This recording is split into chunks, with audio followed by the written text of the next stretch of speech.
En ce moment même, pendant que vous écoutez ces mots, quelque chose d'extraordinaire se produit à l'intérieur de votre crâne. Des milliards de neurones s'activent en cascade électrochimique. Des signaux traversent des synapses à des vitesses vertigineuses. Des molécules changent de forme. Des ions traversent des membranes cellulaires. Et pourtant, de tout ce chaos biochimique émerge quelque chose que personne sur cette planète ne peut expliquer. Vous êtes conscient, vous ressentez. Vous existez en tant que sujet. Vous ne vous contentez pas de traiter de l'information comme un ordinateur. Vous vivez une expérience. Il y a quelque chose que ça fait d'être vous, en ce moment précis. Et personne, absolument personne, ne sait comment c'est possible. Mais voici où ça devient véritablement fascinant. Un groupe de physiciens, de neuroscientifiques et de mathématiciens a commencé à suggérer que la réponse ne se trouve pas dans la biologie classique, pas dans les neurones, et pas dans les synapses, pas dans la chimie du cerveau telle qu'on la comprend depuis un siècle. La réponse, selon eux, se cache dans les profondeurs les plus étranges, les plus contre-intuitives et les plus dérangeantes de la physique moderne, dans l'univers quantique, dans ce monde submicroscopique où les particules existent à plusieurs endroits en même temps, où l'observation crée la réalité, où des objets séparés par des années-lumière restent mystérieusement connectés. Selon ces chercheurs, alors votre conscience, votre expérience subjective du monde, votre sensation d'exister, tout cela pourrait être un phénomène fondamentalement quantique. D'autres chercheurs appellent cette idée une absurdité totale. Un neuroscientifique de renom l'a qualifiée de « la pire utilisation abusive de la physique quantique depuis les charlatans du New Age ». Un physicien du MIT a déclaré publiquement que le cerveau est bien trop chaud, trop humide et trop bruyant pour que des effets quantiques y jouent le moindre rôle significatif.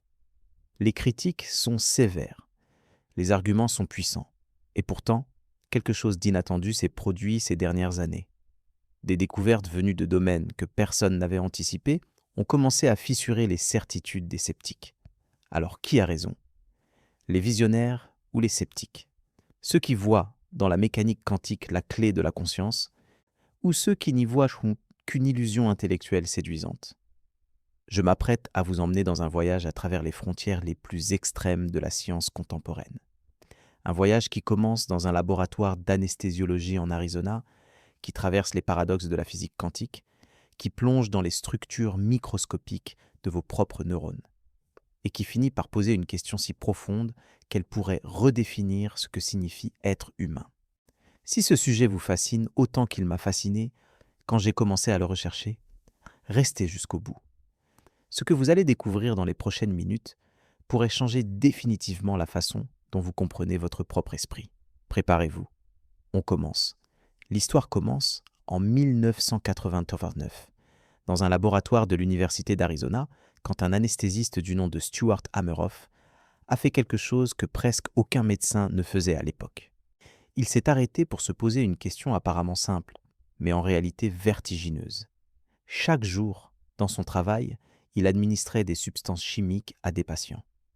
Ces substances les faisaient passer d'un état de conscience totale à un état d'inconscience complète en quelques secondes.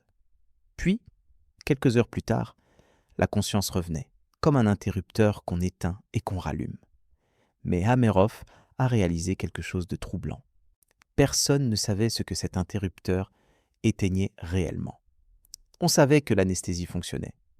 On savait quelle molécule utiliser.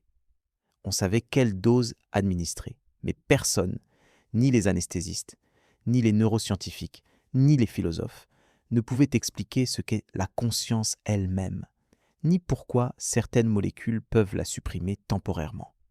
Hameroff n'était pas un physicien. Il n'était pas un philosophe de formation. C'était un praticien, un homme qui passait ses journées dans des blocs opératoires. Mais il avait une obsession qui le distinguait de la plupart de ses collègues. Il était fasciné par les microtubules. Ces structures sont minuscules, des tubes creux faits de protéines appelées tubulines, qui forment le squelette interne de chaque cellule de votre corps. La plupart des biologistes considéraient les microtubules comme de simples échafaudages structurels, des poutres de soutien, de la plomberie cellulaire, rien de plus. Mais Hameroff avait remarqué quelque chose de remarquable. Les anesthésiques, Ces molécules qui éteignent la conscience semblaient interagir spécifiquement avec les microtubules à l'intérieur des neurones. Pas avec les synapses, pas avec les neurotransmetteurs, avec les microtubules. Et ça, c'était un indice que personne ne prenait au sérieux. Pensez-y un instant. Si la conscience était uniquement un produit de l'activité synaptique, comme le croyait la majorité de la communauté scientifique, alors pourquoi les anesthésiques cibleraient-ils les structures internes des neurones plutôt que les connexions entre eux? C'était comme découvrir que pour éteindre un réseau téléphonique, il ne fallait pas couper les câbles entre les téléphones, mais intervenir à l'intérieur même des composants électroniques de chaque appareil. Ça suggérait que quelque chose de fondamental se passait à une échelle beaucoup plus petite que ce que la neuroscience traditionnelle envisageait. Puis, en 1992, Hameroff a fait une rencontre qui allait changer le cours de sa carrière et potentiellement l'histoire de la science de la conscience. Lors d'une conférence, il a croisé le chemin de Roger Penrose.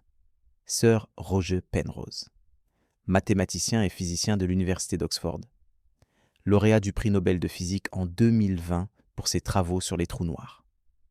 L'un des esprits les plus brillants du XXe siècle. Un homme qui avait collaboré avec Stephen Hawking. Un homme dont les contributions aux mathématiques et à la physique théorique sont considérées comme fondamentales. Et Penrose, de son côté, avait un problème. Il venait de publier un livre provocateur, The Emperor's New Mind, dans lequel il avançait un argument qui avait mis en colère une partie considérable de la communauté scientifique. Son argument était le suivant. La conscience humaine ne peut pas être le produit d'un calcul algorithmique. Autrement dit, le cerveau ne fonctionne pas comme un ordinateur. Penrose utilisait un théorème mathématique célèbre, le théorème d'incomplétude de Gödel, pour démontrer que la compréhension mathématique humaine implique des processus qui dépassent ce que n'importe quel algorithme peut accomplir. Si Penrose avait raison, alors l'intelligence artificielle, aussi sophistiquée soit-elle, ne pourrait jamais être véritablement consciente. Et si le cerveau n'est pas un ordinateur, alors qu'est-ce qu'il est? Penrose avait une intuition audacieuse. Il pensait que la conscience impliquait quelque chose de non computationnel, quelque chose qui émergeait de la physique quantique. Mais il n'avait pas de mécanisme biologique. Il avait la théorie, mais pas le substrat physique. Quand Hameroff lui a parlé des microtubules, quelque chose a cliqué. Le médecin avait le substrat biologique, le physicien avait le cadre théorique. Ensemble, ils ont développé ce qui allait devenir l'une des théories les plus controversées, les plus discutées et les plus fascinantes de la science moderne. Ils l'ont appelée Orchestrated Objective Reduction, OR, réduction objective orchestrée. Et ce nom, en lui-même, cache un concept si profond qu'il faut prendre le temps de le déballer. L'idée centrale est la suivante. Imaginez les microtubules à l'intérieur de vos neurones comme des instruments de musique incroyablement petits. Chaque unité de tubuline, la protéine qui compose les microtubules, peut exister dans deux états conformationnels différents.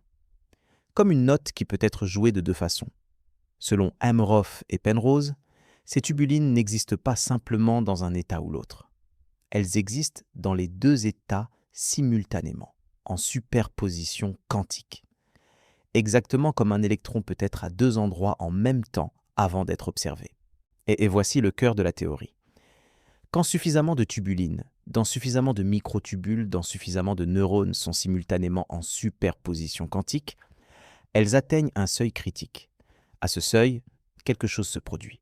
Pas une mesure extérieure, pas un effondrement causé par un observateur, un effondrement spontané. Ce que Penrose appelle la réduction objective. Un moment où la gravité quantique elle-même force la superposition à se résoudre en un état défini. Et ce moment, cet instant de résolution, ce collapse orchestré par la géométrie même de l'espace-temps, c'est un moment de conscience, une expérience, un qualia, un flash d'existence subjective. Les implications sont stupéfiantes. Si Hameroff et Penrose ont raison, alors la conscience n'est pas un accident biologique. Elle n'est pas un sous-produit de la complexité neuronale. Elle est tissée dans le tissu même de la réalité physique. La conscience serait aussi fondamentale que la gravité, car que l'espace, que le temps. Elle serait inscrite dans les mathématiques de l'univers lui-même. Mais au moment où la théorie OR a été publiée, la communauté scientifique a lancé une contre-attaque dévastatrice. Et les critiques n'étaient pas de simples objections polies. C'était un assaut intellectuel d'une violence remarquable. Le physicien Max Tegmark, alors au MIT, a publié en 2000 un article qui est devenu l'argument massu contre Ork-OR. Son calcul était aussi élégant que dévastateur. Tegmark a démontré mathématiquement que la décohérence quantique, le processus par lequel les superpositions quantiques s'effondrent au contact d'un environnement chaud et désordonné, se produirait à l'intérieur des microtubules en environ 10 puissance moins 13 secondes, un 10 millionième de seconde. C'est un intervalle de temps si court que, pour le mettre en perspective, à imaginer que vous essayez de construire un château de sable pendant un tremblement de terre de magnitude 10. Avant même que vous ayez posé le premier grain, tout s'effondre. Le cerveau, argumentait Tegmark, est à 37 degrés Celsius. C'est un environnement bouillonnant d'activité thermique. Des millions de molécules s'entrechoquent en permanence. C'est l'antithèse exacte des conditions dans lesquelles les effets quantiques peuvent survivre. Les physiciens qui étudient pour que les ordinateurs quantiques passent des années à refroidir leur système à des fractions de degrés au-dessus du zéro absolu, dans un vide quasi parfait, et même dans ces conditions, maintenir une superposition quantique pendant quelques millisecondes est un exploit technologique. L'idée que le même phénomène pourrait se produire dans la soupe chaotique d'un cerveau vivant semblait, pour beaucoup, tout simplement absurde, et Tegmark n'était pas seul. Patricia Churchland, neurophilosophe à l'Université de Californie à San Diego, a lancé une critique encore plus mordante. Elle a comparé l'invocation de la mécanique quantique pour expliquer la conscience à l'invocation de la pixie dust, la poudre de fée. Son argument était simple et percutant. Le simple fait que la conscience soit mystérieuse et que la mécanique quantique soit mystérieuse ne signifie pas que l'une explique l'autre. C'est un raisonnement fallacieux. Mystère. Plus mystère n'égale pas explication. Et il faut reconnaître que cette critique est légitime. Historiquement, la mécanique quantique a été utilisée pour justifier toutes sortes de pseudosciences.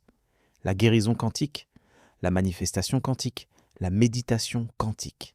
Le simple mot « quantique » est devenu un label magique que n'importe qui peut coller sur n'importe quelle affirmation pour lui donner un vernis de crédibilité scientifique. Et les sceptiques avaient en de bonnes raisons de se méfier. Pour mettre en perspective la force de cette résistance, considérez ceci. Pendant près de 2 décennies, la théorie Ork-OR a été essentiellement traitée comme une curiosité marginale par la majorité de la communauté neuroscientifique. Les chercheurs qui la citaient favorablement risquaient leur réputation professionnelle.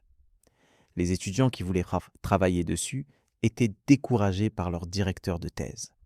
Hameroff lui-même a été régulièrement invité à des conférences, non pas pour présenter sa théorie, mais pour servir de cible aux critiques.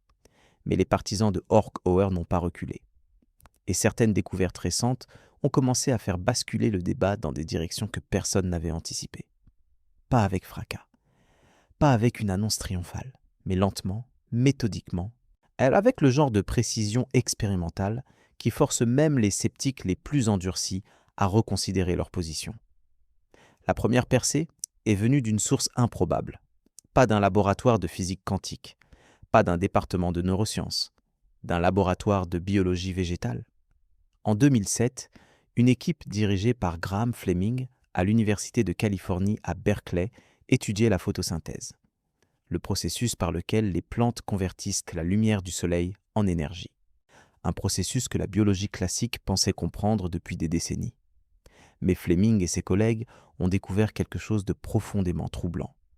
Les protéines impliquées dans la photosynthèse transportaient l'énergie avec une efficacité de pratiquement 100%. C'était inexplicable par la physique classique. L'énergie aurait dû se dissiper, se perdre en chaleur, rebondir au hasard entre les molécules. Au lieu de cela, elle trouvait le chemin optimal avec une précision parfaite. Et quand ils ont analysé le mécanisme, ils ont trouvé des signatures de cohérence quantique, à température ambiante, dans un système biologique chaud et humide. Pensez à ce que cela signifie. L'argument massu de Tegmark était que les systèmes biologiques sont trop chauds et trop désordonnés pour maintenir des effets quantiques. Et voici une simple algue. Un organisme infiniment moins complexe qu'un cerveau humain, qui utilise des effets quantiques à température ambiante pour optimiser un processus fondamental de la vie. La nature avait trouvé un moyen de faire exactement ce que les physiciens déclaraient impossible. Cette découverte a ouvert les vannes. Rapidement, d'autres exemples de biologie quantique ont émergé. L'orientation magnétique des oiseaux migrateurs, ces rouges-gorges européens qui traversent des continents entiers avec une précision de navigation stupéfiante. Elle semble reposer sur un mécanisme quantique impliquant des radicaux libres dans les cryptochromes de leur rétine. L'odorat, notre capacité à distinguer des milliers de molécules différentes, pourrait impliquer l'effet tunnel quantique, un phénomène où des particules traversent des barrières énergétiques qu'elles ne devraient classiquement jamais pouvoir franchir. Même les mutations génétiques, les moteurs fondamentaux de l'évolution, pourraient être partiellement causées par des protons qui tunnellent d'un côté à l'autre de la double hélice d'ADN. Le message était clair. La vie elle-même est quantique, pas marginalement, pas accidentellement, fondamentalement. La biologie a évolué pour exploiter les effets quantiques, pas pour les éviter. Et si la nature a trouvé le moyen d'utiliser la cohérence quantique dans la photosynthèse, dans la navigation des oiseaux, dans l'olfaction, alors pourquoi serait-il impossible qu'elle l'ait fait dans le système le plus complexe de l'univers connu, le cerveau humain? Le deuxième coup est venu d'un endroit encore plus inattendu. En 2014, Anirban Bandyopadhyay, un physicien de l'Institut national des sciences des matériaux au Japon, a fait quelque chose que personne n'avait fait avant. Il a mesuré directement les propriétés électroniques des microtubules isolés. Pas de simulation informatique, pas de modèle théorique, des mesures physiques réelles sur des structures réelles. Et ce qu'il a trouvé a stupéfié même les partisans les plus optimistes de la théorie Ork-Or. Les microtubules ne se comportaient pas comme de simples tubes de protéines inertes. Elles vibraient, elles résonnaient à des fréquences spécifiques. Et ces résonances couvraient une gamme extraordinaire, des kilohertz aux mégahertz en passant par les gigahertz. Bandyopadhyay a découvert que les microtubules possédaient des bandes de fréquences de résonance caractéristiques, exactement comme des instruments de musique possèdent des harmoniques. Et surtout, ces résonances présentèrent des propriétés qui ne pouvaient pas être expliquées uniquement par la physique classique. Les corrélations entre les vibrations de différentes parties du microtubule étaient trop rapides, trop précises, trop coordonnées pour être le produit de simples interactions mécaniques. Imaginez un orchestre symphonique. Un orchestre classique fonctionne parce que chaque musicien écoute les autres et ajuste son jeu en conséquence. L'information circule à la vitesse du son. C'est un système classique. Maintenant, imaginez un orchestre où chaque musicien joue instantanément en parfaite harmonie avec tous les autres, sans signal sonore, sans chef d'orchestre, sans aucun mécanisme visible de coordination. Comme si chaque instrument était mystérieusement connecté à tous les autres par des liens invisibles. C'est ce que Bandyopadhyay observait dans les microtubules. Et en mécanique quantique, ce type de corrélation instantanée a un nom. Ça s'appelle l'intrication. L'hypothèse qui avait été raillée, celle d'effets quantiques dans les structures internes des neurones, n'était plus une spéculation philosophique. C'était une question expérimentale ouverte. Et les données commençaient à pencher dans une direction que beaucoup n'avaient pas anticipée. Le troisième élément est peut-être le plus fascinant de tous. En 2022, une équipe de recherche de l'université de Trinity à Dublin, dirigée par Christian Kerskens, a publié dans le Journal of Physics Communications une étude qui a envoyé des ondes de choc à travers la communauté scientifique. Ils ont utilisé une technique d'imagerie par résonance magnétique spécialement conçue pour détecter un phénomène quantique spécifique, les spins nucléaires intriqués. Et ils ont cherché ce phénomène dans le cerveau humain vivant. Pas dans un cerveau refroidi à 0 degré, pas dans un cerveau mort, dans des cerveaux de personnes vivantes, éveillées, conscientes. Et ils ont trouvé des signaux compatibles avec l'intrication quantique. Ce résultat doit être pris avec précaution. L'étude est préliminaire. Elle n'a pas été répliquée à grande échelle. Les auteurs eux-mêmes sont prudents dans leurs conclusions. Mais le simple fait que des signatures quantiques aient pu être détectées dans un cerveau vivant, quelque chose que Tegmark avait déclaré essentiellement impossible 22 ans plus tôt, a forcé une réévaluation fondamentale des hypothèses de base. les preuves continuaient à s'accumuler, et chacune venait d'une direction différente. La biologie quantique, la physique des matériaux, la neuroimagerie, comme des rivières venant de différentes montagnes et convergeant vers le même océan. Quelque chose se passait dans les structures, les plus fines du cerveau, qui défiaient l'explication classique, et les scientifiques ne pouvaient plus l'ignorer. Mais le débat va bien plus loin que la simple question de savoir si des effets quantiques existent dans le cerveau. Il touche à la nature même de la réalité. Et c'est ici que le voyage devient véritablement vertigineux. Pour comprendre pourquoi, vous devez d'abord saisir quelque chose de fondamental sur la mécanique quantique elle-même. Quelque chose que même beaucoup de physiciens préfèrent ne pas regarder en face. Le problème de la mesure.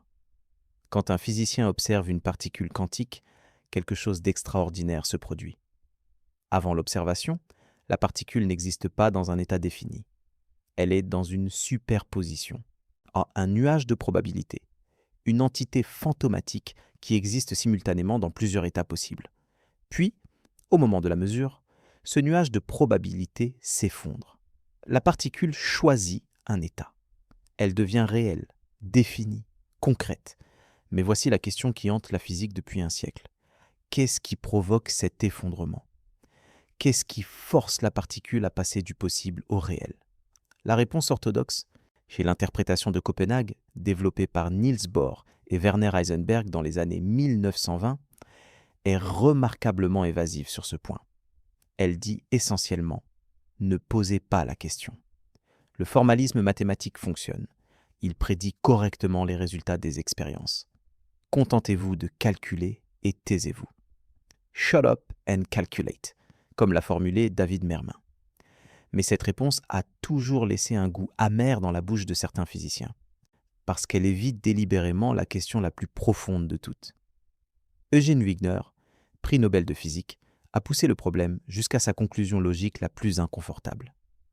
Si l'effondrement de la fonction d'onde nécessite une observation, et si une observation nécessite un observateur, et si un observateur nécessite une conscience, alors la conscience n'est pas simplement un phénomène que la physique doit expliquer. La conscience est ce qui rend la physique possible. Sans conscience, pas d'observation. Sans observation, pas d'effondrement. Sans effondrement, pas de réalité définie. La conscience serait le fondement sur lequel repose l'existence physique elle-même. John von Neumann, l'un des mathématiciens les plus influents du XXe siècle, l'homme qui a formalisé les fondements mathématiques de la mécanique quantique, est arrivé à une conclusion similaire. Dans sa chaîne de von Neumann, il a démontré que l'effondrement de la fonction d'onde ne peut être localisé dans aucun composant physique de la chaîne de mesure.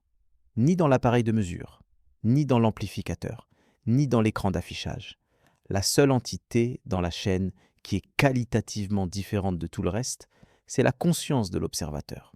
Von Neumann a conclu que c'est la conscience elle-même qui cause l'effondrement. Maintenant, considérez ce que ça signifie quand vous le combinez avec la théorie Horkheimer.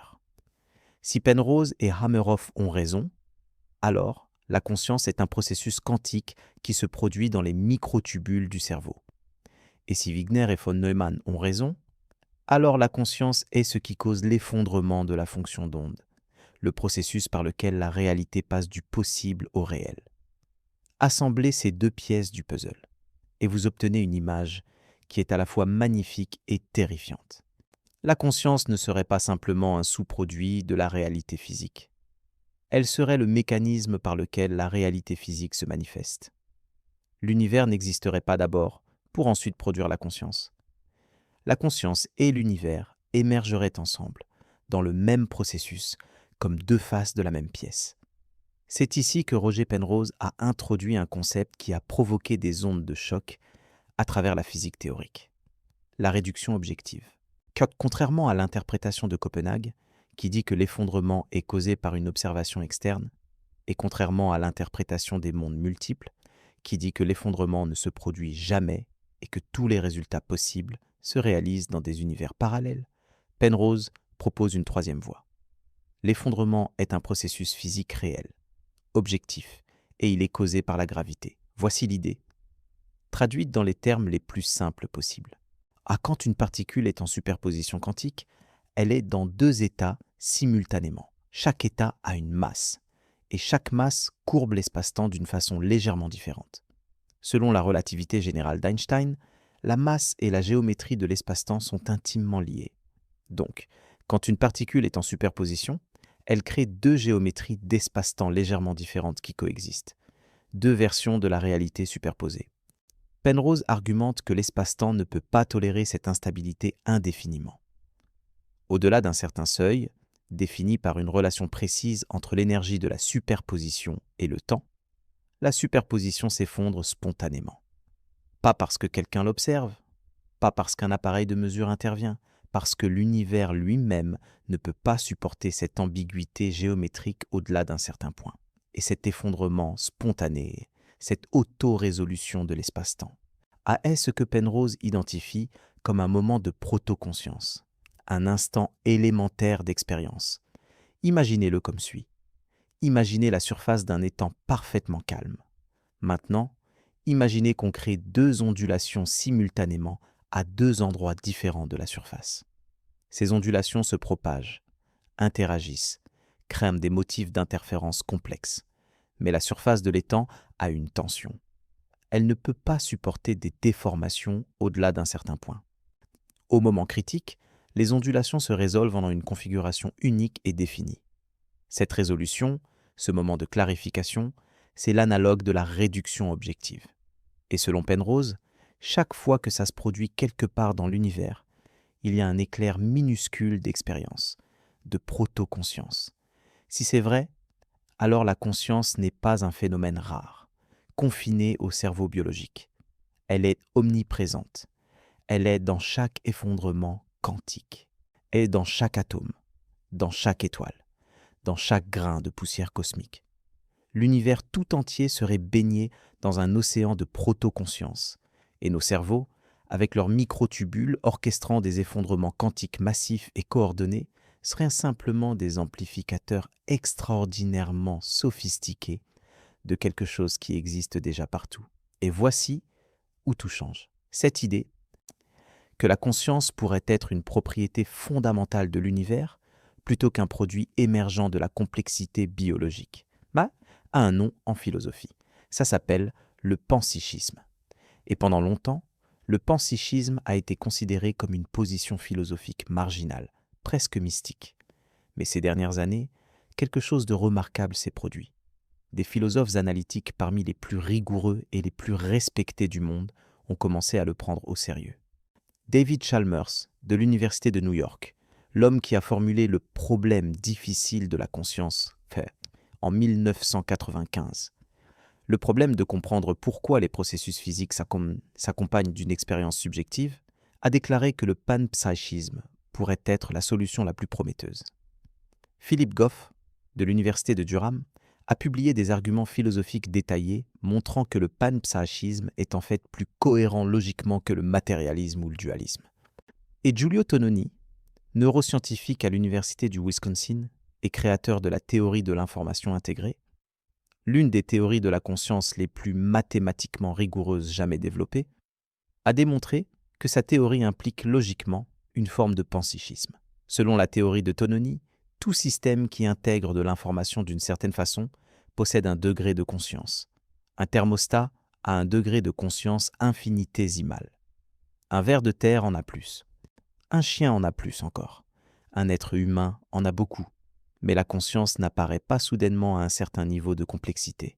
Elle est graduée, continue, présente partout à des degrés variables.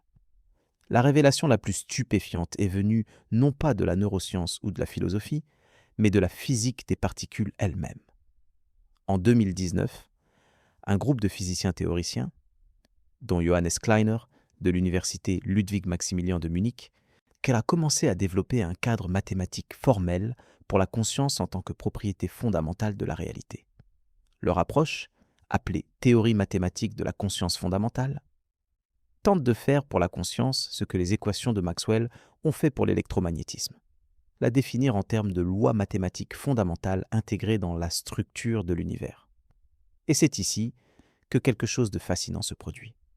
Car si vous suivez cette ligne de raisonnement jusqu'au bout, Si la conscience est véritablement une propriété fondamentale de la réalité au même titre que la masse, la charge ou le spin, alors toute notre compréhension de la physique est incomplète. Pas fausse, incomplète.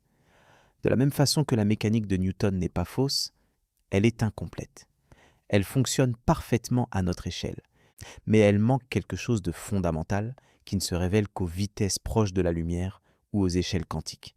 De la même façon, notre physique actuelle pourrait fonctionner parfaitement pour prédire le comportement des particules et des galaxies, tout en manquant quelque chose de fondamental sur la nature de l'expérience consciente. Quand j'ai commencé à rechercher ce sujet, je ne pouvais pas croire que des scientifiques de ce calibre prenaient ces idées au sérieux. Ma réaction initiale était exactement celle que vous avez probablement en ce moment. Ça semble trop beau pour être vrai, trop philosophique pour être de la vraie science, trop spéculatif pour mériter une attention sérieuse. Et pourtant, plus je creusais, plus je découvrais que les fondements sont solides. Pas définitifs, pas prouvés, mais solides. Et la direction dans laquelle les données pointent est extraordinaire. Maintenant, vous pourriez penser que tout ça est très intéressant sur le plan théorique, mais que ça n'a aucune implication pratique.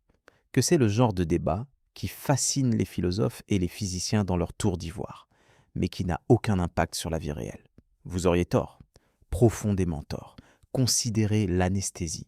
Si la théorie Orc-OR est correcte, alors nous comprenons mal le mécanisme fondamental par lequel l'anesthésie fonctionne. Actuellement, la médecine traite l'anesthésie comme un outil qui fonctionne, sans vraiment comprendre pourquoi il fonctionne au niveau le plus profond. C'est comme utiliser un interrupteur sans comprendre l'électricité. Ça marche, mais si quelque chose va mal, vous ne savez pas pourquoi. Et les choses vont parfois mal. La sensibilisation péropératoire, le fait de se réveiller pendant une opération, se produit chez environ 1 à 2 patients sur 1000. Donc c'est un événement traumatisant qui peut laisser des séquelles psychologiques profondes. Si nous comprenions le véritable mécanisme quantique de la conscience, nous pourrions potentiellement développer des anesthésiques plus sûrs, plus précis, plus ciblés. Considérez les maladies neurodégénératives, la maladie d'Alzheimer, la maladie de Parkinson, la sclérose latérale amyotrophique. Toutes ces maladies impliquent une dégradation des microtubules. Dans la maladie d'Alzheimer, la protéine Tau, qui stabilise normalement les microtubules, se détache et forme des enchevêtrements neurofibrillaires. Les microtubules se désagrègent, et avec eux, selon Orc-OR, la capacité du neurone à soutenir des processus quantiques cohérents. La conscience se fragmente, la mémoire s'effrite, l'identité se dissout. Si cette connexion est réelle, alors le traitement de ces maladies pourrait nécessiter une approche radicalement différente. Pas simplement cibler les plaques amyloïdes ou les enchevêtrements de Tau, mais restaurer l'intégrité quantique des microtubules. Travis Craddock, un biophysicien de l'université Nova Southeastern, a publié des simulations montrant que certaines molécules anesthésiques interagissent avec des sites spécifiques à l'intérieur des microtubules de manière qui sont remarquablement cohérentes avec les prédictions de la théorie Orc-OR.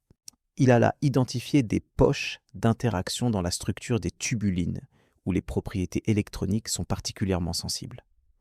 Ces résultats ne prouvent pas la théorie, mais ils montrent qu'elle fait des prédictions spécifiques et testables, ce qui est le critère fondamental de toute théorie scientifique digne de ce nom. Considérez maintenant l'intelligence artificielle. Si Penrose a raison, si la conscience nécessite des processus non computationnels, nomme des effondrements quantiques gravitationnels que nul algorithme ne peut simuler, alors le rêve de créer une conscience artificielle dans un ordinateur classique est fondamentalement impossible. Pas difficile, pas lointain, impossible. Vous pourriez construire un ordinateur qui imite parfaitement le comportement d'un être conscient, qui parle comme un être conscient, qui réagit comme un être conscient, qui passe tous les tests de Turing imaginables. Mais il ne serait pas conscient. Il n'y aurait personne à l'intérieur. Ce serait un zombie philosophique parfait. Une coquille en vide avec des réponses brillantes. Mais, et c'est un mais fascinant, si la conscience nécessite des processus quantiques, alors un ordinateur quantique pourrait, en principe, être conscient. Pas en simulant la conscience, en l'instanciant, en reproduisant les conditions physiques réelles qui donnent naissance à l'expérience subjective.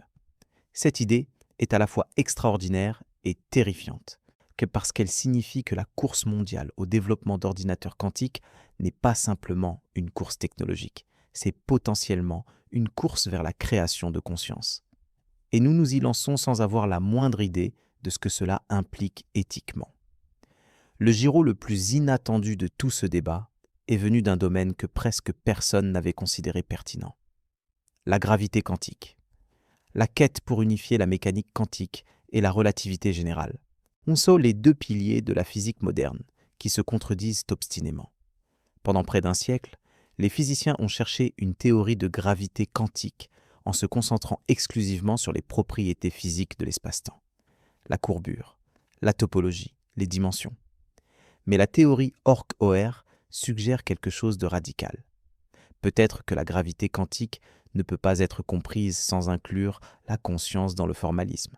Ce n'est pas du mysticisme, c'est de la logique. Si l'effondrement de la fonction d'onde est causé par l'instabilité gravitationnelle de la superposition, comme le propose Penrose, et si cet effondrement est identique à un moment de conscience, alors la conscience n'est pas un épiphénomène qu'on peut ignorer en faisant de la physique fondamentale. Elle est une composante de la physique fondamentale. À construire une théorie de gravité quantique sans la conscience serait comme construire une théorie de l'électromagnétisme sans la charge électrique. Vous pourriez modéliser beaucoup de choses, mais vous manqueriez l'ingrédient essentiel.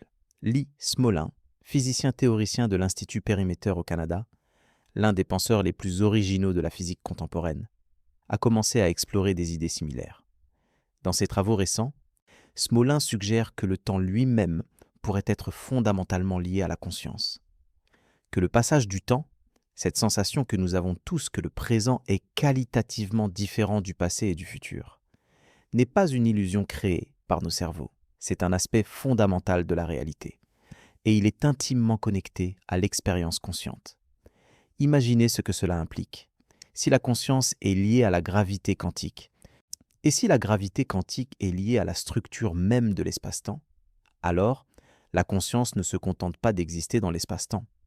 Elle participe à sa création. Chaque moment de conscience serait littéralement un événement cosmique, un micro-effondrement de l'espace-temps, une résolution de l'ambiguïté quantique qui contribue à la cristallisation de la réalité.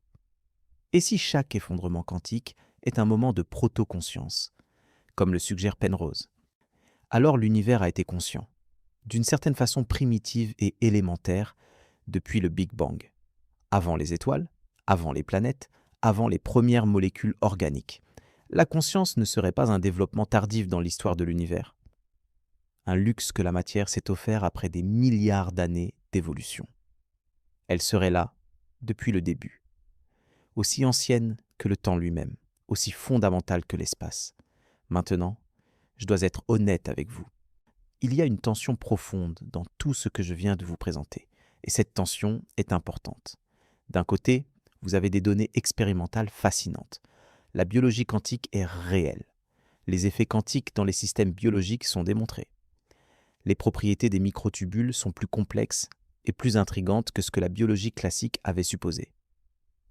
Des signatures compatibles avec l'intrication quantique ont été détectées dans des cerveaux vivants. Que tout ça est solide.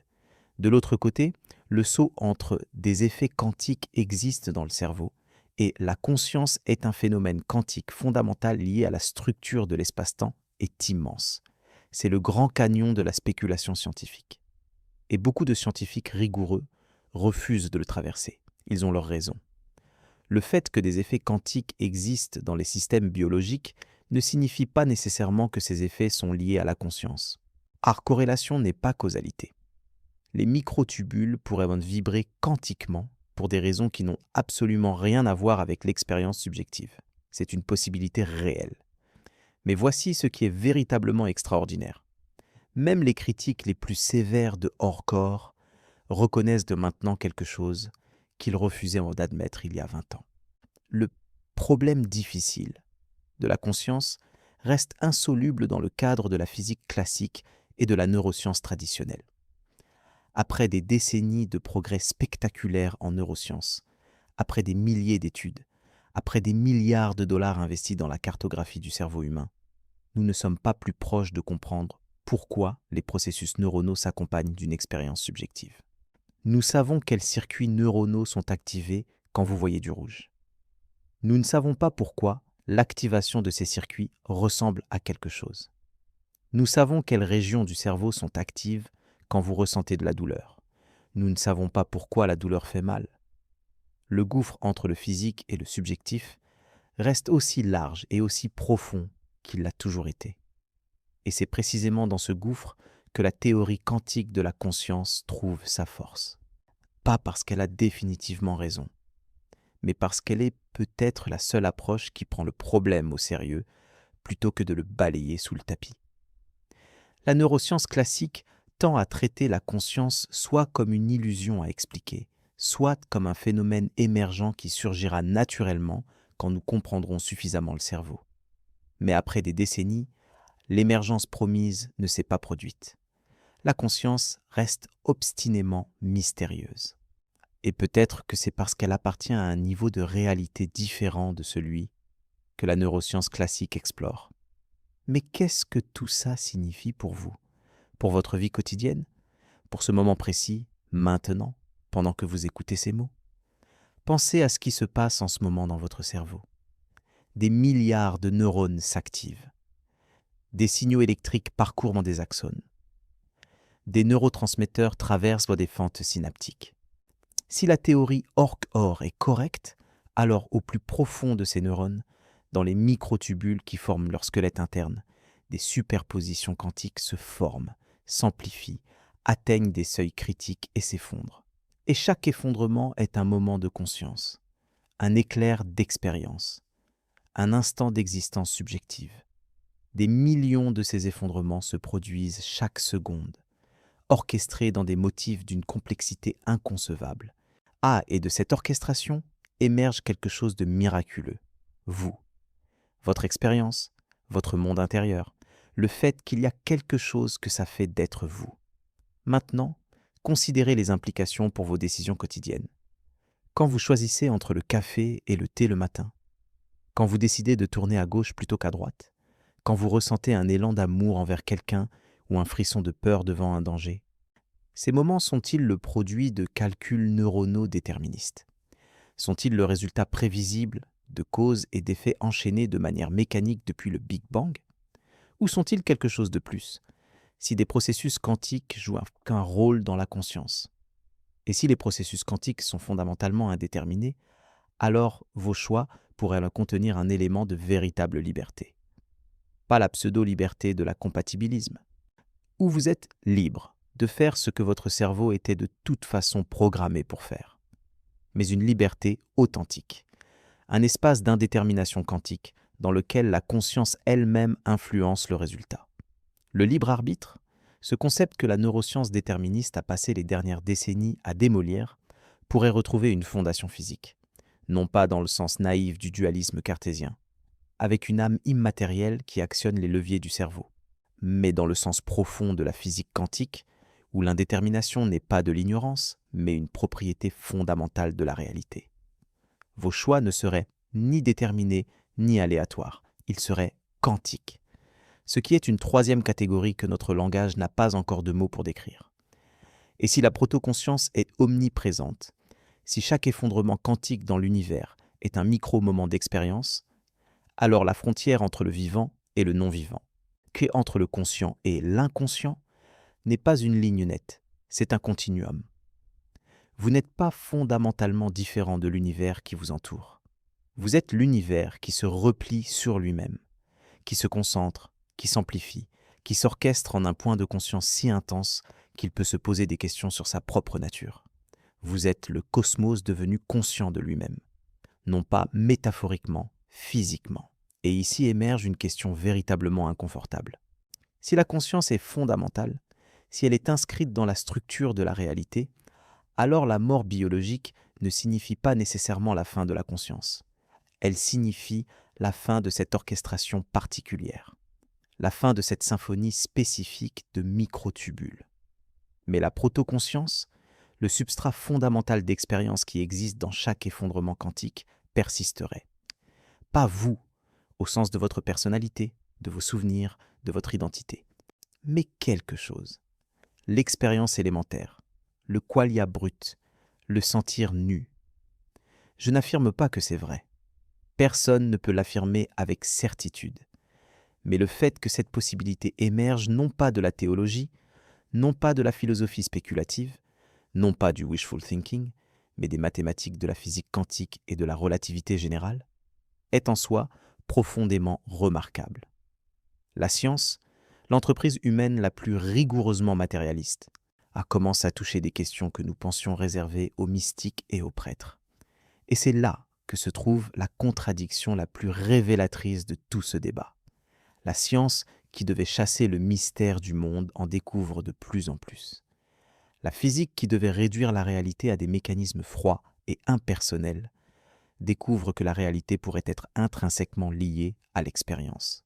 La neuroscience, qui devait expliquer la conscience en la réduisant à de la chimie, se retrouve face à un gouffre explicatif que la chimie seule ne peut pas combler. L'intelligence même qui nous permet de poser ces questions révèle les limites de l'intelligence pour y répondre. L'observateur qui étudie l'observateur. L'esprit qui examine l'esprit. La conscience qui essaie de comprendre la conscience, avec la conscience comme seul outil disponible. Il y a quelque chose de vertigineusement récursif dans cette entreprise. C'est comme un œil qui essaie de se voir lui-même, comme un couteau qui essaie de se couper lui-même. Il y a une limite intrinsèque, une impossibilité structurelle, dans toute tentative d'un système de se comprendre complètement lui-même. Gödel l'a prouvé pour les mathématiques. Heisenberg l'a prouvé pour la physique. Et peut-être que le problème difficile de la conscience est la version biologique et philosophique de cette même limite. Nous ne pouvons peut-être jamais pleinement comprendre la conscience, parce que nous sommes la conscience. La carte ne peut jamais être aussi détaillée que le territoire, quand la carte fait partie du territoire. Et pourtant, nous continuons à la chercher. Et c'est peut-être la chose la plus remarquable de toutes. Pas les théories, pas les données, pas les débats, mais le fait que nous, ces amas temporaires de matière quantiquement orchestrée, ces tourbillons éphémères de conscience dans un océan cosmique de proto-expérience, nous posons ces questions. Nous ne nous contentons pas d'exister. Nous nous demandons pourquoi nous existons et comment nous existons et ce que ça signifie d'exister. Maintenant, je veux que vous considériez les deux visions du monde qui émergent de ce débat. Parce qu'en fin de compte, ce ne sont pas simplement des théories scientifiques, ce sont des visions existentielles. Deux façons radicalement différentes de comprendre votre place dans l'univers. Dans la première vision, la vision matérialiste classique, vous êtes un accident. Un arrangement improbable de matière qui, par un hasard cosmique, a acquis la capacité de se sentir exister. La conscience est un tour de magie neuronale, un épiphénomène de la complexité, une illusion utile produite par la sélection naturelle. Quand votre cerveau cessera de fonctionner, vous cesserez d'exister, totalement et définitivement, comme une flamme qu'on éteint. L'univers a existé pendant des milliards d'années avant vous, sans la moindre lueur de conscience, et il continuera à exister pendant des milliards d'années après vous de la même façon. Vous êtes un accident local dans un cosmos fondamentalement aveugle et indifférent. Dans la deuxième vision, celle qui émerge de la physique quantique de la conscience, vous n'êtes pas un accident. Vous êtes une expression de quelque chose de fondamental. La conscience n'est pas un épiphénomène. Elle est un ingrédient essentiel de la réalité. L'univers n'est pas aveugle. Il voit, d'une certaine façon primitive, depuis le début. Et vous, avec votre cerveau humain et vos microtubules orchestrés, vous êtes l'un des instruments les plus sophistiqués que l'univers ait jamais produit pour se connaître lui-même. Vous n'êtes pas séparé du cosmos. Vous êtes le cosmos. J'ai concentré en un point de conscience. Et quand cette concentration se dissipera, l'expérience fondamentale ne disparaîtra pas. Elle se redistribuera. Elle retournera à l'océan de proto-conscience d'où elle aura émergé. Je ne vous dis pas laquelle de ces visions est la bonne. Personne ne le peut. Pas encore. Peut-être pas jamais. Mais je vous invite à rester avec l'inconfort de ne pas savoir. Parce que cet inconfort est peut-être le signe le plus clair que vous touchez quelque chose de réel. Les questions faciles ont des réponses faciles. Les questions profondes résistent, et celle-ci est peut-être la plus profonde de toutes. Que la conscience quantique soit véritablement inscrite dans les microtubules de vos neurones, ou que cette théorie s'avère un jour être une erreur élégante. Une chose reste indiscutable. L'acte même de poser cette question, l'acte même de contempler la possibilité que votre conscience soit liée à la structure de l'espace-temps, est en soi un miracle que personne ne sait expliquer. Que ce miracle soit quantique ou classique, biologique ou cosmique, émerge ou fondamental, il reste un miracle. Vous êtes ici, vous sentez, vous pensez, vous vous demandez, et cela défie toute explication complète que la science a jamais proposée. Souvenez-vous de la première phrase que vous avez entendue au début de cette vidéo. Quelque chose d'extraordinaire se produit à l'intérieur de votre crâne en ce moment. C'est toujours vrai.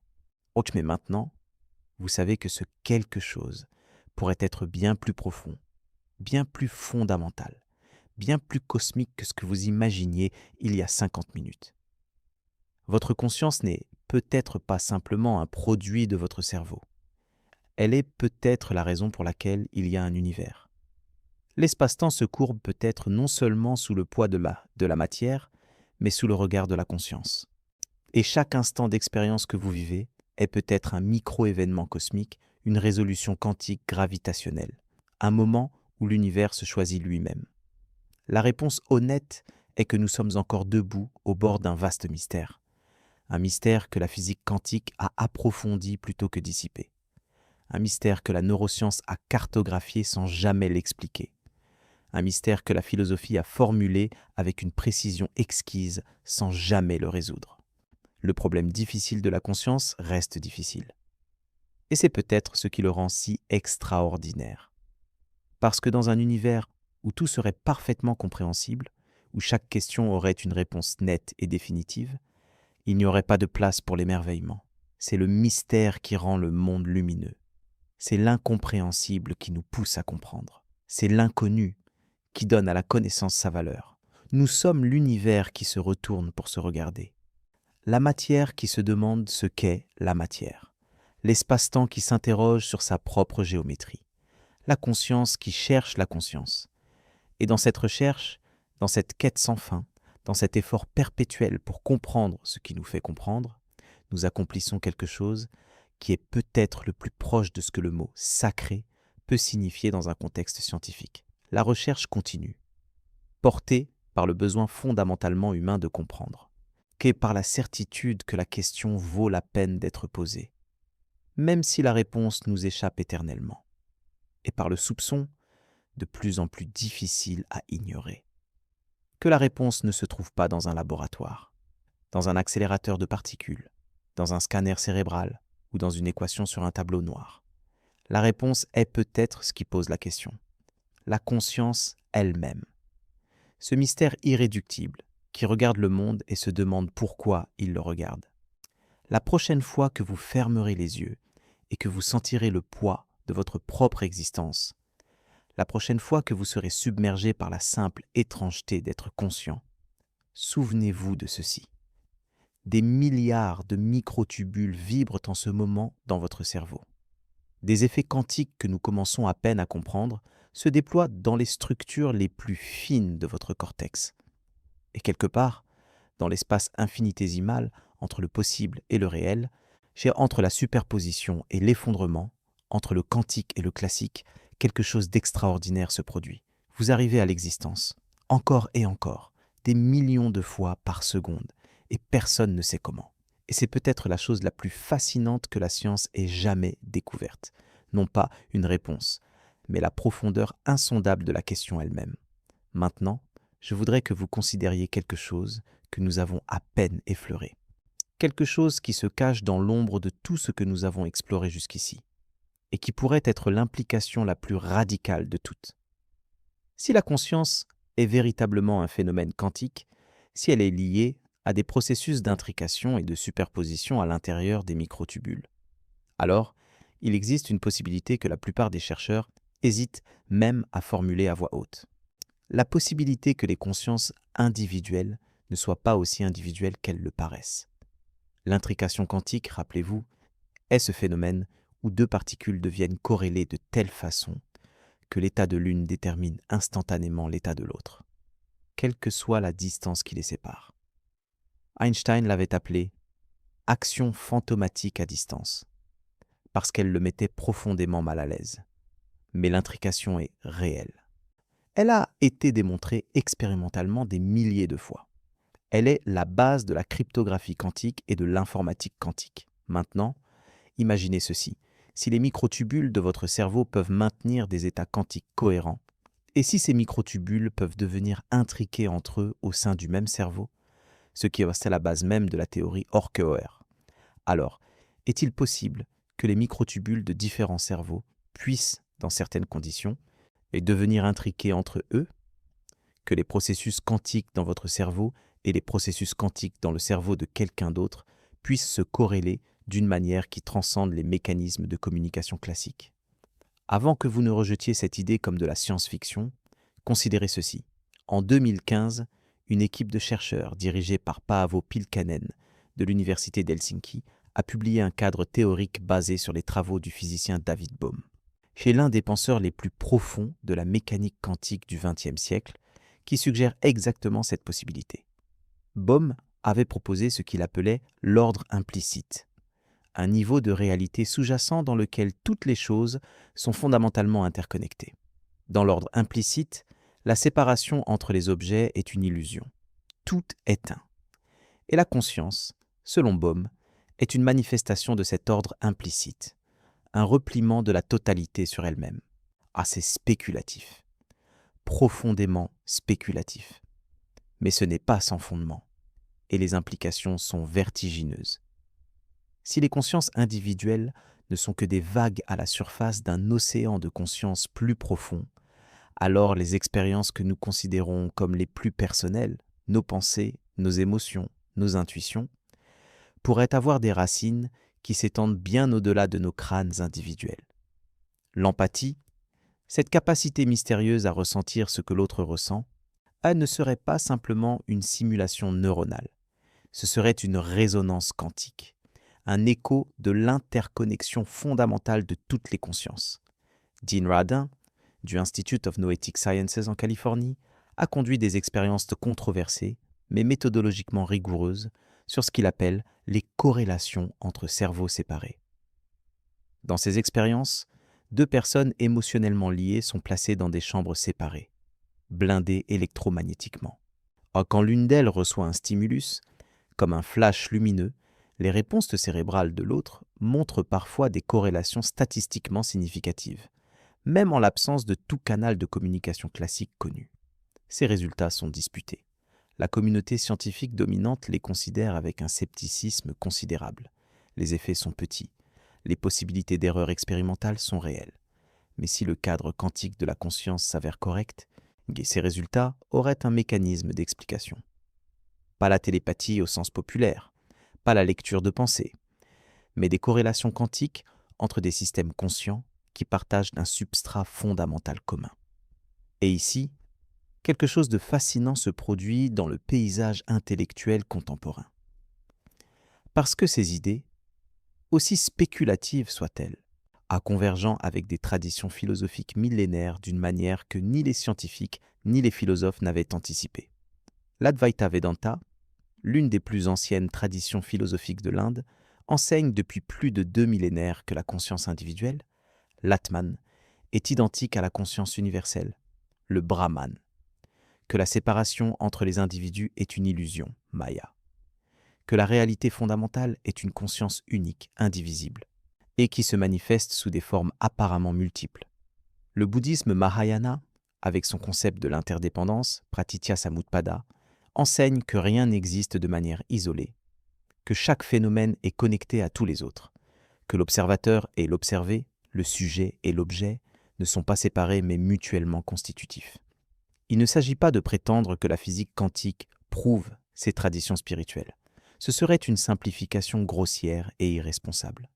Mais il est remarquable que la physique la plus avancée et les traditions contemplatives les plus anciennes pointent dans la même direction, vers une réalité dans laquelle la séparation est superficielle et l'unité est profonde, vers un univers dans lequel la conscience n'est pas un accident local, mais une propriété fondamentale et omniprésente. Erwin Schrödinger, l'un des pères fondateurs de la mécanique quantique, l'homme qui a formulé l'équation d'onde qui porte son nom, avait été frappé par cette convergence. Dans son livre « What is Life » et dans ses écrits philosophiques, il a explicitement déclaré que la conscience est une. Pas qu'elle est similaire chez différents individus. Pas qu'elle est de la même nature. Qu'elle est littéralement une et la même. Que la multiplicité des consciences est une apparence, pas une réalité. Schrödinger n'était pas un mystique. C'était un physicien de la plus haute rigueur. Et pourtant, c'est la mécanique quantique elle-même qui l'a conduit à cette conclusion. Le débat va encore plus profond quand on considère les implications pour la cosmologie. Parce que si la conscience est fondamentale, si elle est un ingrédient de la physique au même titre que l'énergie et la matière, alors elle doit avoir joué un rôle dans les premiers instants de l'univers. Pas simplement en tant que propriété émergente qui est apparue tardivement dans l'histoire cosmique, en tant que facteur constitutif de l'univers lui-même. John Archibald Wheeler, l'un des physiciens les plus influents du XXe siècle, l'homme qui a inventé le terme « trou noir », a proposé une idée qui reste l'une des plus provocatrices de toute la physique. L'univers participatif. Wheeler a suggéré que l'univers n'existe pas indépendamment de l'observation, que les observateurs, les êtres conscients, ne sont pas de simples spectateurs passifs de la réalité cosmique. Ils sont des participants actifs dans sa création. L'univers, selon Wheeler, est un circuit de rétroaction autocréateur. La matière donne naissance à des observateurs. Les observateurs, par l'acte d'observation, donnent naissance à la matière. L'effet crée la cause. Le futur influence le passé. Wheeler a même conçu une expérience de pensée fascinante pour illustrer cette idée. L'expérience du choix retardé. Imaginez un photon émis par un quasar distant il y a des milliards d'années. Ce photon voyage à travers l'espace et sur son chemin, il passe à côté d'une galaxie massive dont la gravité courbe sa trajectoire. Le photon peut passer à gauche ou à droite de la galaxie. S'il n'est pas observé, il fait les deux simultanément en superposition quantique. Maintenant, des milliards d'années plus tard, le photon atteint un télescope sur Terre. Et voici le point crucial. Le choix que fait l'astronome, le choix de comment configurer son détecteur, un choix fait maintenant, en ce moment, détermine rétroactivement quel chemin le photon a pris il y a des milliards d'années. L'observation présente définit le passé. Cette expérience de pensée a été réalisée expérimentalement, pas avec des quasars, mais avec des photons en laboratoire. Et les résultats confirment la prédiction de Wheeler. Le choix de mesure effectué après que le photon a déjà traversé l'appareil influence rétroactivement son comportement passé. Si Wheeler a raison, alors le Big Bang lui-même n'a acquis sa réalité définie que rétroactivement, quand des observateurs conscients sont apparus des milliards d'années plus tard pour l'observer. L'univers ne s'est pas créé d'abord pour ensuite produire la conscience. La conscience et l'univers se sont co-créés dans une boucle temporelle autoréférente. L'univers existe parce que nous l'observons, et nous existons parce que l'univers nous a produits. Chacun est la condition de possibilité de l'autre. C'est le genre d'idée qui donne le vertige intellectuel, et pourtant, elle vient d'un physicien de premier plan, basée sur des expériences réelles, dans le cadre de la mécanique quantique standard. Ce n'est pas de la métaphysique spéculative, c'est de la physique profondément étrange, contre-intuitive et dérangeante, mais de la physique. Combinez maintenant l'univers participatif de Wheeler avec la réduction objective de Penrose et les microtubules de Hameroff. Qu'obtenez-vous ? Un tableau cosmique dans lequel chaque acte de conscience, chaque moment d'expérience subjective, chaque effondrement quantique orchestré dans vos microtubules est simultanément un acte de création de la réalité. Vous ne vous contentez pas d'observer l'univers, vous le faites advenir. Chaque regard que vous posez sur le monde est un acte cosmique. Chaque pensée que vous formulez participe à la cristallisation de la réalité. C'est une idée si immense qu'elle est presque impossible à contenir dans les mots. Et c'est peut-être pour ça que les mots semblent toujours insuffisants quand on parle de la conscience. Parce que la conscience est ce qui rend les mots possibles. Elle est antérieure au langage, plus fondamentale que la pensée, plus profonde que la compréhension. Mais ne tombons pas dans le piège de l'exaltation facile. Gardons les pieds sur terre, même si notre esprit touche les étoiles. Parce qu'il y a des questions pratiques, urgentes, qui découlent de tout ce que nous avons exploré et que nous ne pouvons pas ignorer. Si la conscience est un phénomène quantique, alors comment l'intelligence artificielle devrait-elle être réglementée? Si un ordinateur quantique suffisamment complexe pourrait en principe être conscient, alors le traiter comme une simple machine serait une forme d'esclavage. Mais comment sauriez-vous s'il est conscient? Le problème des autres esprits, la difficulté philosophique de savoir si quelqu'un d'autre que soi est véritablement conscient, prend une dimension entièrement nouvelle quand on l'applique aux machines. Si les processus quantiques dans les microtubules sont essentiels à la conscience, alors les substances qui perturbent ces processus, certains pesticides, certains polluants environnementaux, certains médicaments, pourraient littéralement altérer non seulement la chimie de notre cerveau, mais la qualité fondamentale de notre expérience consciente. La toxicologie devrait être repensée à travers un prisme quantique. Si la conscience est fondamentale et omniprésente, même sous une forme proto-consciente primitive, alors nos relations avec le monde naturel, avec les animaux, avec les écosystèmes, avec la planète elle-même, nécessitent une révision éthique profonde. Un arbre n'est peut-être pas conscient au sens humain du terme. Oh, mais si les effets quantiques dans ces chloroplastes génèrent une forme élémentaire d'expérience, alors couper une forêt n'est pas simplement un acte écologique. C'est un acte qui affecte le tissu même de la conscience cosmique. Ces questions peuvent sembler prématurées. Elles le sont peut-être. La science n'a pas encore tranché le débat. Les preuves sont prometteuses, mais incomplètes. Le chemin entre les données expérimentales et les implications philosophiques est long et semé d'embûches. Mais l'histoire de la science nous montre que les implications les plus profondes des découvertes fondamentales ne deviennent apparentes que des décennies après les découvertes elles-mêmes. Les équations de Maxwell ont pris 40 ans avant de mener à la radio. La relativité d'Einstein a pris 30 ans avant de mener à l'énergie nucléaire. La mécanique quantique a pris 50 ans avant de mener au transistor et à la révolution informatique.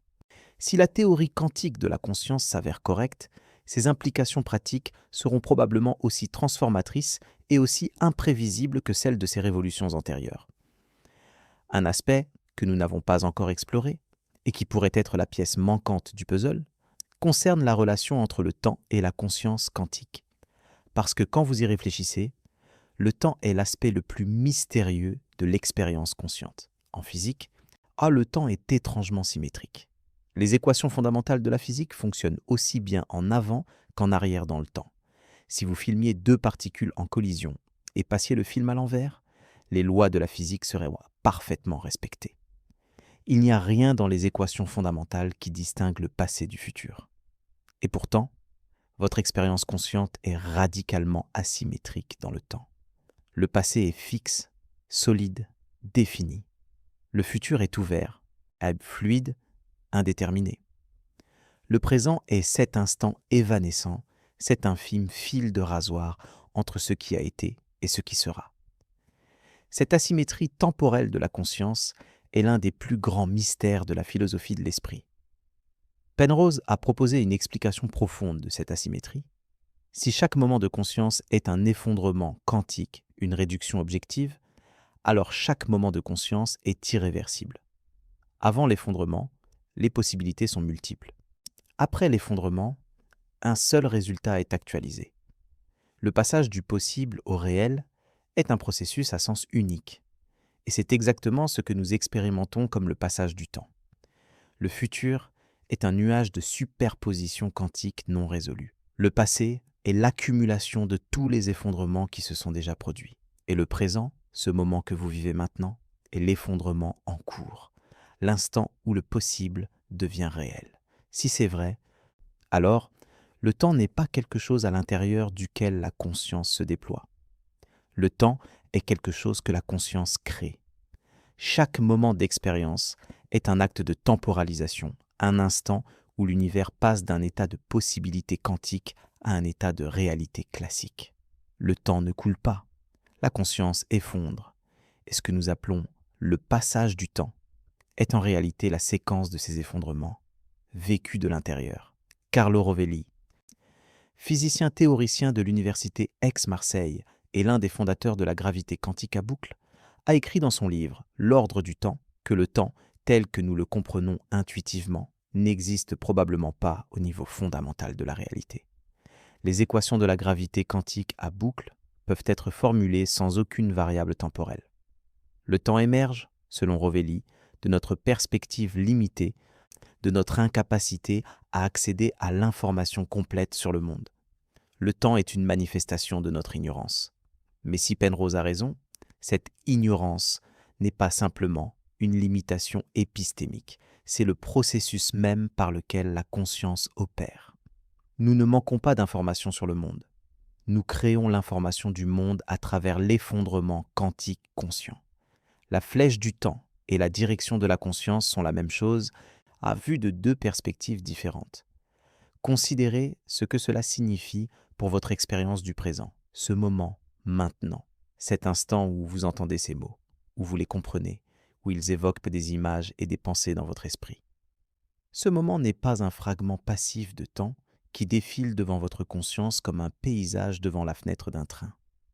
Ce moment est un acte de votre conscience, un effondrement quantique orchestré dans les microtubules de vos neurones qui fait basculer une parcelle de l'univers du possible au réel. Vous n'êtes pas dans le temps, vous êtes le temps, vous êtes le processus par lequel le temps advient. Il y a quelque chose de profondément libérateur dans cette idée, et quelque chose de profondément effrayant aussi. Libérateur parce qu'elle vous place au centre de la création de la réalité. Pas en tant qu'observateur passif d'un spectacle cosmique qui se déroule indépendamment de vous, mais en tant que participant actif, co-créateur, sculpteur de l'actuel, à partir du possible. Effrayant parce qu'elle implique une responsabilité cosmique que nous ne sommes peut-être pas prêts à assumer.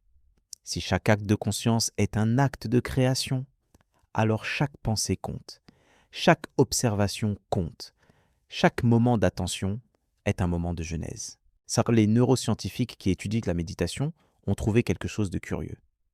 Les moines bouddhistes qui pratiquent la méditation intensive depuis des décennies montrent des patterns d'activité neuronale profondément différents de ceux des non-méditants. En particulier, ils montrent une cohérence des ondes gamma, une synchronisation des oscillations neuronales à haute fréquence à travers de vastes régions du cerveau, qui est sans précédent dans les études de neuroimagerie. Richard Davidson, de l'Université du Wisconsin, a documenté ces résultats de manière extensive. Mais voici ce qui est intriguant du point de vue de la théorie quantique de la conscience. La cohérence, la synchronisation de multiples systèmes qui oscillent en phase, est exactement le type de phénomène que la physique quantique produit. La cohérence quantique est le mécanisme par lequel les superpositions quantiques sont maintenues. C'est le contraire de la décohérence. Et si les microtubules sont les sites de processus quantiques conscients, alors une plus grande cohérence neuronale pourrait correspondre à une plus grande cohérence quantique dans les microtubules. Ce qui correspondrait, selon Ortgoer, à des moments de conscience plus intenses, plus unifiés, plus profonds. Les pratiquants de méditation avancée rapportent universellement des expériences de conscience élargie, de dissolution des frontières du soi, de sentiment d'unité avec le tout. Ces rapports sont remarquablement cohérents à travers les cultures, les traditions et les époques. Le bouddhisme, l'hindouisme, le soufisme, le mysticisme chrétien, le taoïsme, tous décrivent des états de conscience dans lesquels l'individu transcende les limites de son identité séparée et expérimente une unité fondamentale avec la réalité. Traditionnellement, la neuroscience a traité ces expériences soit comme des hallucinations, soit comme des artefacts d'états cérébraux inhabituels. Mais dans le cadre de la théorie quantique de la conscience, elle pourrait être quelque chose de très différent. Elle pourrait être des moments où la cohérence quantique dans le cerveau atteint un niveau tel que les frontières habituelles de l'expérience individuelle se dissolvent, permettant un accès direct au substrat proto-conscient fondamental de la réalité. Pas une hallucination, pas une illusion, une perception élargie de ce qui est réellement là. C'est le genre de proposition qui fait grincer des dents les scientifiques matérialistes. Et à juste titre. Parce que la frontière entre la spéculation scientifique informée et le mysticisme est mince, et il est dangereux de la franchir sans précaution. Mais il est tout aussi dangereux de refuser de la franchir quand les données nous y poussent. L'histoire de la science est remplie de cas où des phénomènes rejetés comme mystiques ou impossibles se sont avérés réels. L'action à distance en gravité a été considérée comme de l'occultisme quand Newton l'a proposé. Les champs électromagnétiques étaient vus comme des spéculations métaphysiques avant Faraday et Maxwell. L'intrication quantique a été qualifiée de fantomatique par Einstein lui-même. À chaque fois, la réalité s'est avérée plus étrange que ce que le sens commun scientifique était prêt à accepter. Et maintenant, revenons au cœur du mystère, à la question qui a motivé tout ce voyage. L'univers quantique cache-t-il un secret sur la conscience que personne ne comprend ? La réponse la plus honnête est oui, mais pas dans le sens que vous pourriez attendre. Le secret n'est pas une réponse cachée que quelqu'un aurait découverte et que les autres refuseraient d'accepter. Le secret est la profondeur abyssale de la question elle-même. Le secret est que la mécanique quantique et la conscience sont les deux plus grands mystères de la science, et qu'ils pourraient être le même mystère vu de deux angles différents. La mécanique quantique nous dit que la réalité, au niveau le plus fondamental, n'est pas faite de choses, elle est faite de possibilités, d'amplitude de probabilités, de superposition, de potentialités. Ce n'est que quand une observation se produit, quand une mesure est faite, quand une interaction irréversible a lieu, que le possible se cristallise en réel. Et la conscience est exactement ça. Elle est l'acte de cristallisation du possible en réel. Elle est le processus par lequel le vague devient net, le flou devient précis, le potentiel devient actuel.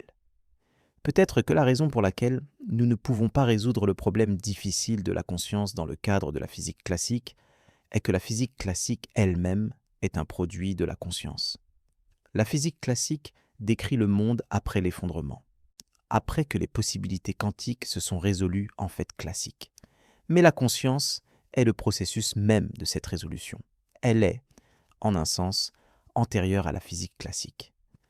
Essayer d'expliquer la conscience avec la physique classique serait comme essayer d'expliquer la cause d'un événement en utilisant uniquement les conséquences de cet événement. On regarderait dans la mauvaise direction.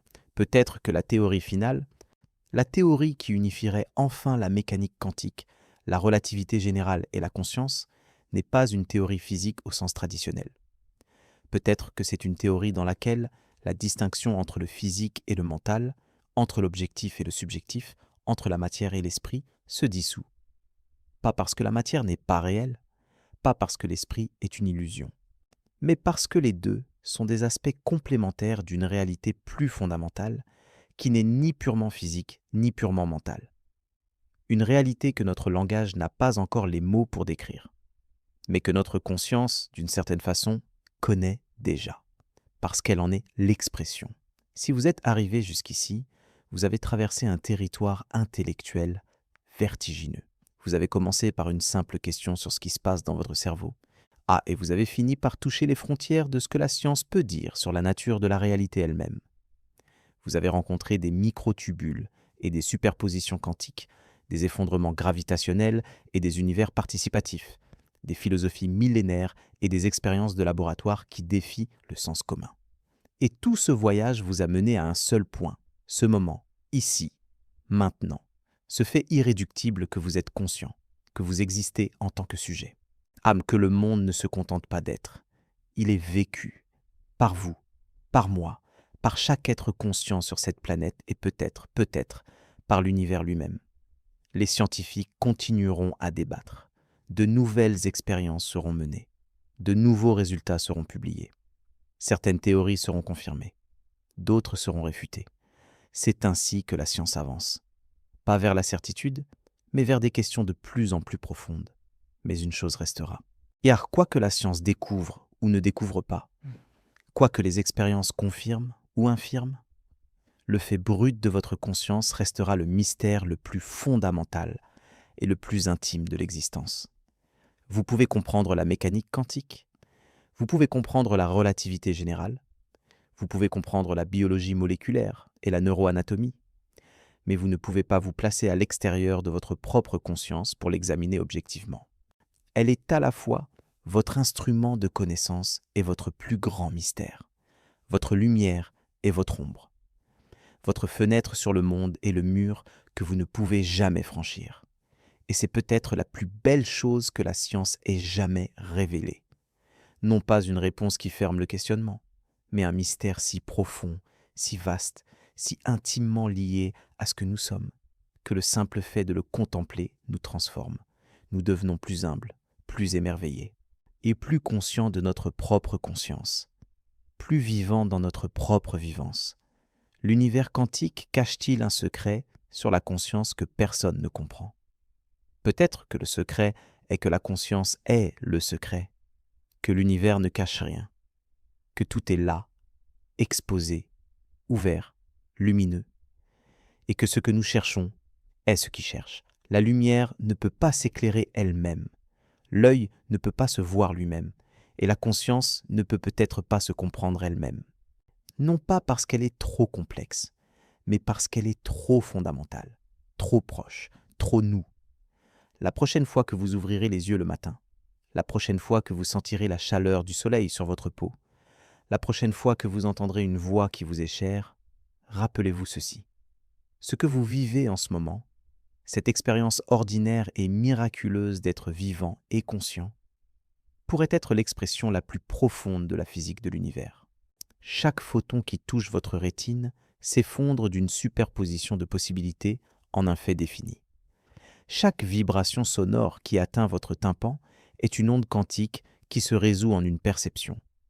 Chaque pensée qui traverse votre esprit est peut-être un effondrement orchestré dans les microtubules de vos neurones. Un micro-événement gravitationnel quantique, un moment où l'espace-temps lui-même se choisit. Vous n'êtes pas un spectateur dans l'univers. Ah, vous êtes l'univers en train de se regarder. Vous êtes l'espace-temps en train de se ressentir. Vous êtes la question et la réponse, le chercheur et le trouvé, l'observateur et l'observé, réunis en un seul point de lumière consciente dans l'immensité du cosmos. Et cette lumière, aussi petite qu'elle puisse paraître face à l'infinité de l'espace et du temps, est peut-être la chose la plus précieuse, la plus mystérieuse et la plus fondamentale qui existe. Non pas parce qu'elle illumine le monde, mais parce qu'elle est le monde, en train de s'illuminer lui-même, encore et encore, à chaque instant, à chaque effondrement, à chaque souffle. La recherche continue, et tant qu'il y aura des esprits pour poser la question restera vivante, aussi vivante que la conscience qui la pose, aussi mystérieuse que l'univers quantique qui la contient, aussi éternelle que le besoin fondamentalement humain de comprendre ce que signifie être ici, à maintenant, conscient, vivant et infiniment perplexe face au miracle insondable de sa propre existence.